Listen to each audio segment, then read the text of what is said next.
Morning, how are you? Good morning. Good morning. All right, we're on. We're being recorded now. How are you? Yes, I'm sir. good. How are you? I can't do recording when I'm in here. Sarah? I'm excellent. Good.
Are there any comments on the minutes from September 22nd? If not, I'll accept a motion to accept them. I'll make that motion. I'll second. All in favor? Aye. Aye. Carried. Staffing review. We are in the process of updating the job descriptions for the project manager, and Lisa and I are looking at the description for the administrative assistant. And we also, Lorraine Bolson, who we had hired on a contract basis to assist with the down-home loan processing component of our accounting and finance office, felt that we don't have enough work for her. And so she has given us notice that she is going to go and work more for her QuickBook accounting clients. So Martha and has spoken to her. I spoke with her. And Martha, if you could just update us on the plan that you and I discussed and get some input from the executive committee. Sure. It was so helpful having Lorraine here, in particular when Lauren was on leave. But now that Lauren is back full time, there really wasn't sufficient work to make it worth her while to come in for just 2 hours a day. And so Lauren and I are going to take on the task of entering payments into into down home rather, and then we pass them on to Kat, who uploads everything to QuickBooks. We'll be entering the new loans into down home as well, and then we upload them to the SBA website. And I think that we'll be able to manage that until we find another person. It really shouldn't overburden either one of us. Right. And the one reason I was holding off on the project manager, I want to be sure the county budget does pass and does have the $460,000 for CEDC in it, you know, and that will be this week. Right. Probably tomorrow. Next week. The committee's meeting, it's next Wednesday is the board meeting. Okay, everything looks good though? Yeah, I just, you know, and I do think that, it'll be interesting because the last time we got 3 or 4 people, but they either were not qualified or their job history was so sporadic that it's, Right. 3 jobs a year. I don't mind three jobs in 3 years, but 3 jobs a year is tough.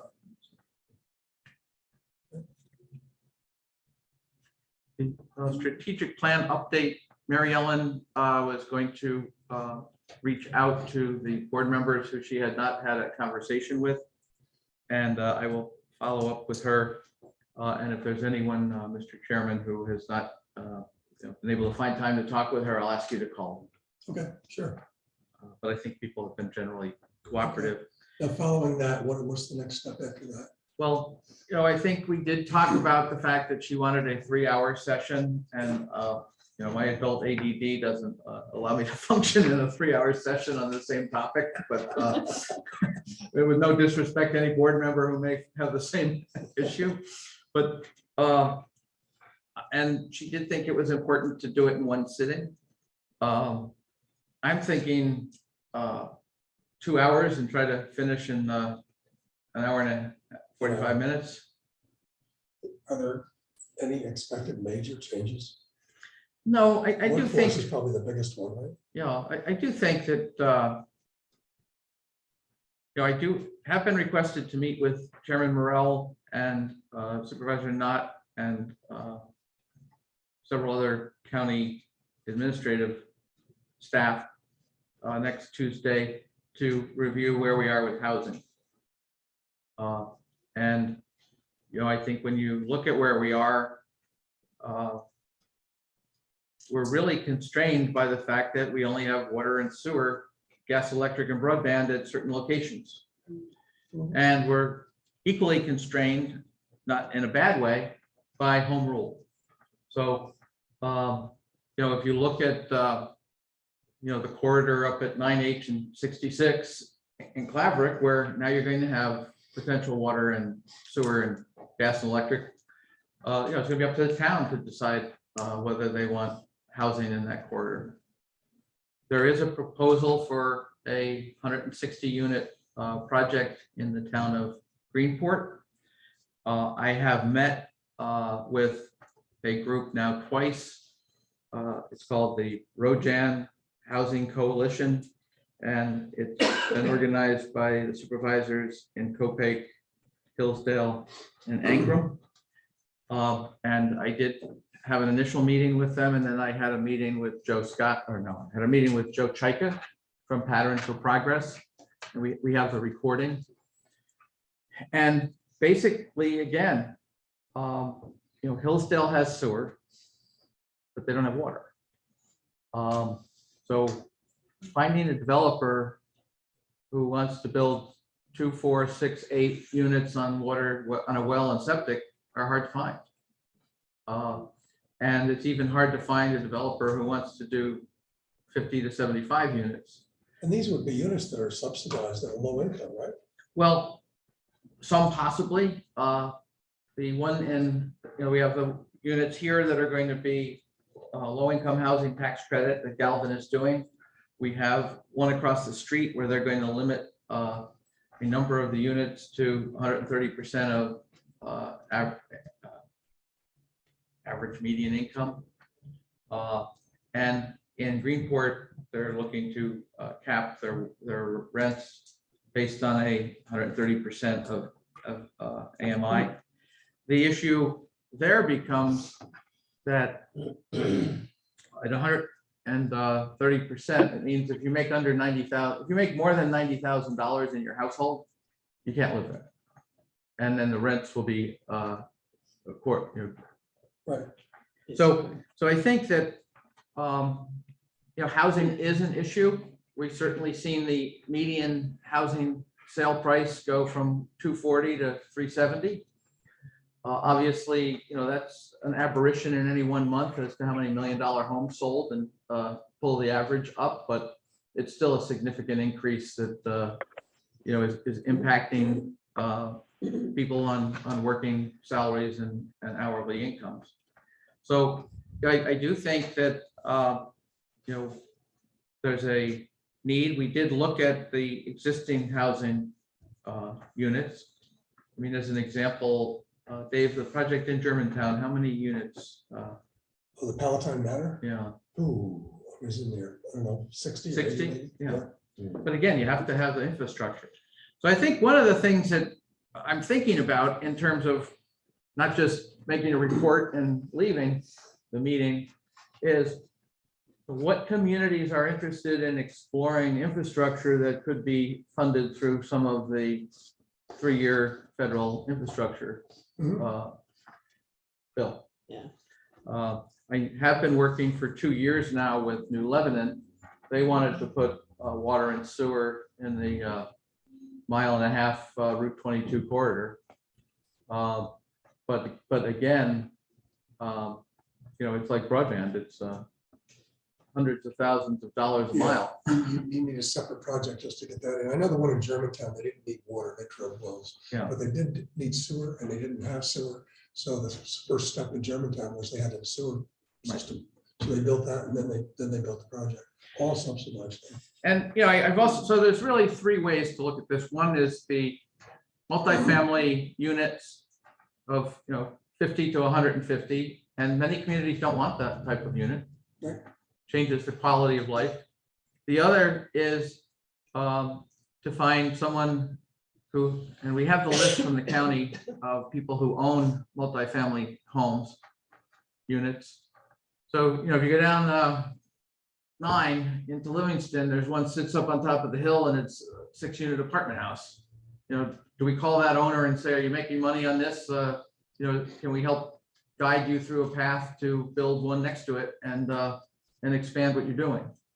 Or identifying someone in each of the communities to do that. Typically though, if they're not, if they build it on their own and they're not subsidized, the rents are high. Right. And that doesn't solve the Well, problem. and there was a project where a business was hoping to convert a building on their property that was into several units for staff and subsidize them as part of their compensation. But during COVID, when they didn't have staff, they rented them at market rates. And it doesn't achieve the goal of providing housing for people who are making less than $100,000 a year. So back to the strategic plan for a second, is this all going to be? Well, I think the county has been looking to us on a couple of fronts, certainly broadband. I think they're now looking to us on housing. We had been doing that for a couple of years on a more informal basis. And there's also a discussion about transportation. And I know Dr. Drummer has brought this up several times about at least transportation from some central locations in the county to the college. I think, the county does have a senior service transportation network. But, this goes back to my first week on the job when I went to the parking lots of the 18 town halls in the county, and it took 7 hours and 240 miles. The density doesn't really exist to create, we have had conversations. I've had conversations with the head of CDTA. They would love to expand into more counties to build their map and empire. And they are looking, so I think we can facilitate that type of a discussion. And I also think that there's an interest in us going out and developing some type of economic development template for each town who are interested to develop some type of some level of support for the a town economic development committee. And I think that the county is interested in exploring further the concept that I raised of using ARPA money for the purpose of establishing that program in partnership with the chamber. And our goal would be to be able to fund an additional staff person who would be solely responsible for, not solely responsible, but to guide that program. And I did speak with Bill Gerlach about the chamber receiving $50,000 a year to run the QuickBooks training and business plan training and some of the things that we run for our loan clients, but really on a broader business basis, it's a chamber function, not a economic development function. So I do think that, and we also are working for the county on solar, and the town of Kinderhook Solar Committee asked me to come up and talk to them about pilots. So I think that recognizing that we have a fee-for-service contract with the county, I think that, and I think there was some sense that there might be more of a change in the county's focus. I think we're pretty much in the solar, broadband, housing, and transportation, and support for the town. You said before that they're going to fully fund us, but they're likely going to be looking for us to do more. Right. There was also a supervisor not asked at one point if CEDC had capacity to assist the county with some of their climate change programs that are, because there was a move by a group, the Columbia County Environmental Council, to have the county become a certified climate community. And again, I said that we'd be happy to explore it, but it might require additional staff, which we would need some additional funding for. And in transportation, it's always, even to the college, we tried to do a carpool from Hudson. We had this whole thing set up. Everybody goes at different times of day. Mhm. And no one wants to stay at the college all day after their class like we Yeah. did. And a lot of them carpool or do something else. So we just fizzled after a while. Well, and if you look at the profile of, I always used to think the community college student was the newly minted 19-year-old, but the average age of community college is 34. So if someone's taking a class, they're not sitting around, they're going to work. Right. So, Back to the strategic plan for a minute for that event. I suggest we do food with it sometime, either breakfast or lunch or something, Sure. because Yeah. food apparently gets people. That's why they have pizza parties for kids. is Maybe for a coach. Food gets people. yeah, we could look at perhaps doing it off-site to give a different perspective to it. Unless Lisa wants to come on. There's a kitchen. It would be a noticed public meeting. Yeah. It would be a noticed public meeting. Yeah.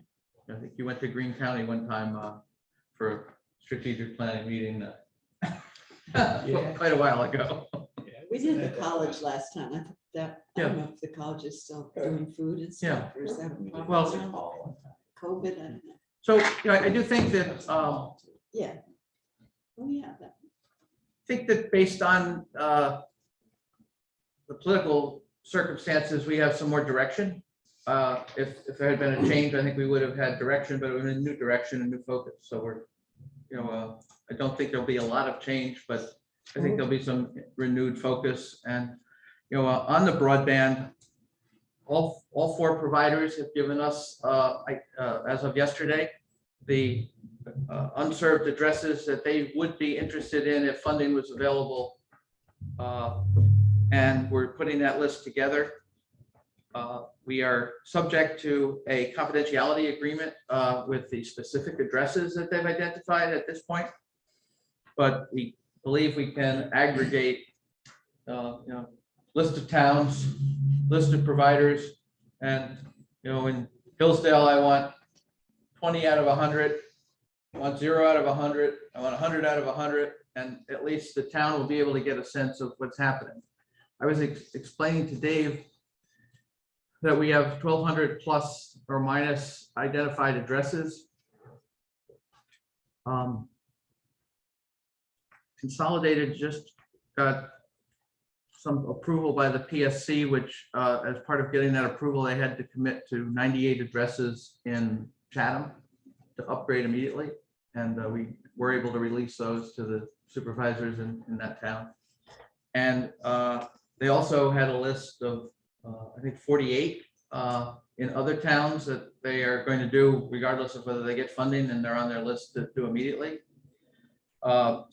Representative Delgado had earmarked $800 and some $1,000 to do 340 homes in the 4 towns that were identified.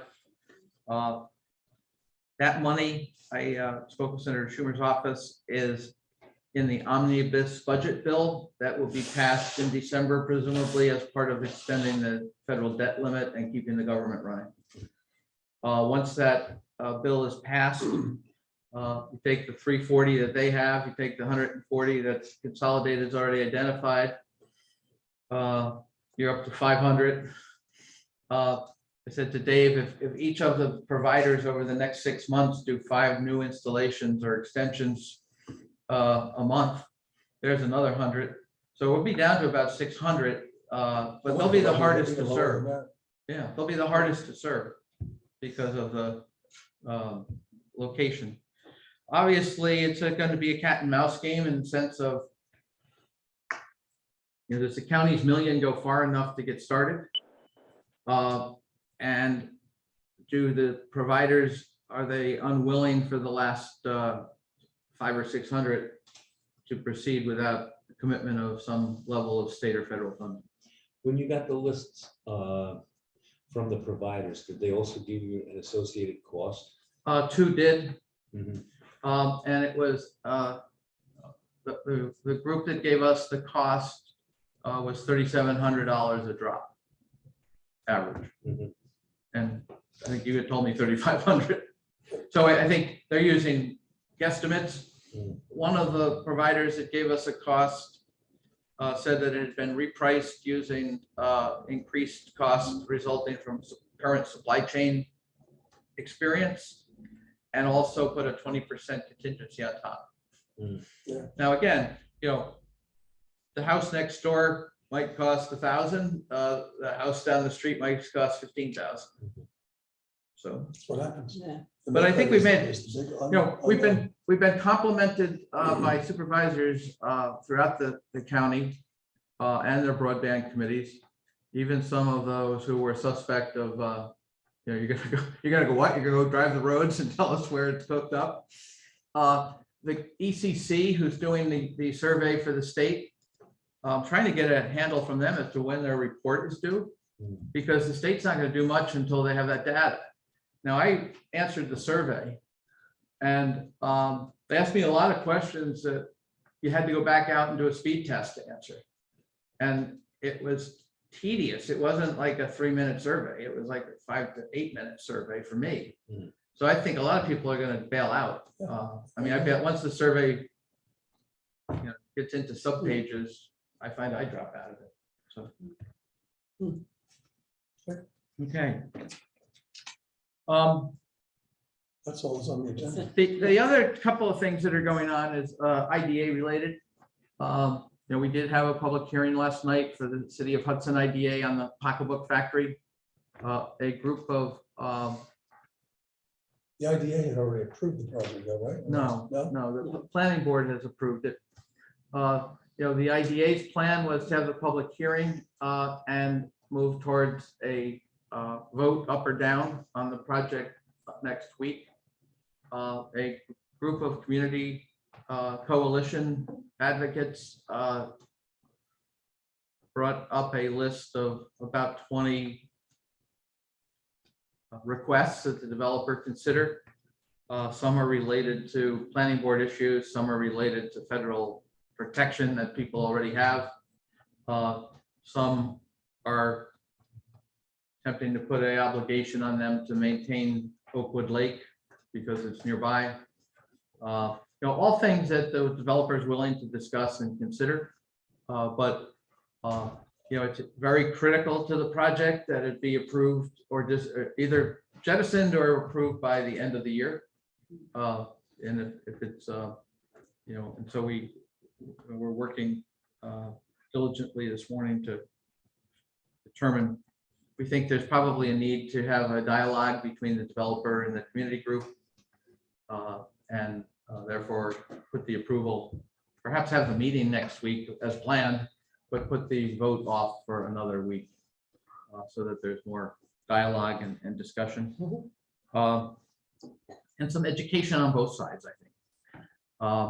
The other is Clock Estates. They're on the agenda for the IDA meeting on Tuesday, and the intent is that will be approved. The resolutions, IDA had already approved the sales tax certificate. This is on the financing, and the county IDA is anticipating the application for the housing project, and they have a deadline of 5 o'clock today to get it in, or we can't get it on the agenda. So, any questions? Any feedback that you're hearing out in the community? Our net for the month of October was $5,000 positive. We're hoping in the next 3 or 4 days, Kat will be able to tell us this month was $10,000 positive, but I can add zeros, I can add ones, whatever you want. It doesn't mean it's right though, I'm just letting you know, I can add whatever you want it to be. it's the old I'm lawyer. like a magician. The old lawyer joke, the accountant comes in, what's 1 + 1? He takes out his calculator, 2. The architect and engineer come in, 1 Yes, + sir. 1 is 2. The lawyer, they ask, and he gets up and shuts the door and says, what do you want it to be? So All this right. is our executive committee meeting that we're having. It's kind of almost over. All of our meetings are public meetings. Anybody's welcome to come in and sit down. Or listen online. And I think we do have one person online with us, so welcome. Okay, is that somebody from the public? Yes. Any public comment? Is there any public comment? Or is that our number? 844-14. I'm sorry. 441-4918. It's probably me. Okay. Jim Calvin's here. Do you have any- Oh, Jim Calvin is here. How is the dentist, Jim? The usual. I went yesterday. It was awful. Yeah. All right, did When we- they give you 12 shots of Novocaine and you drool, No public comment, we'll have a motion to adjourn. And I'm- we want to build a nursing and home I'll for second me. it. We're adjourned. So everybody, this is Joe Benson. At our next meeting, we're supposed to start now. You have 5 minutes, that's her call. What time's our 9 o'clock. 9 o'clock? And what I've meeting is just been that? waiting What meeting is Oh, you that? should know. Yes. You Hello, Which meeting how are is you? that? I'm That's good. the, nominating committee. Oh, I'm out of here. I gotta get to work. No, it's just public meetings, you can always go. But it's governed, it's, Yep. yeah. But it doesn't, they're all- so you can join us whenever I'll you want. let you know that. Things may change, but as of right now, And, you realize that you have to find a successor. no, I don't. We'll see. We'll see. We certainly appreciate all you've done and Well, that's also, okay. It's, I'm gonna be down in Florida And Right. it makes, if we go away from Zoom, that'll make it really hard. Yep, sure will. So, You know what's that? no, I'm not, no, I'm at it. I, I hear you. You're leaving, he's making you cook. I know it. I did move the camera so everyone can What's your see preference uh, for cooking? Joe. Okay, and that screen is black. Yeah, I know, but he's already started the meeting. I gotta do one thing at a time here. Has it been black the whole time? John was Yes, helping. it's been black. I know. I got my own. Do me a favor, this is- We need Mike here. Oh my God. I What's know, that? We need Mike here. I forgot they were separate. Yeah, I know. IT person. Hello, how are you? Thank you. It helps when you plug it in. The plug came out. You're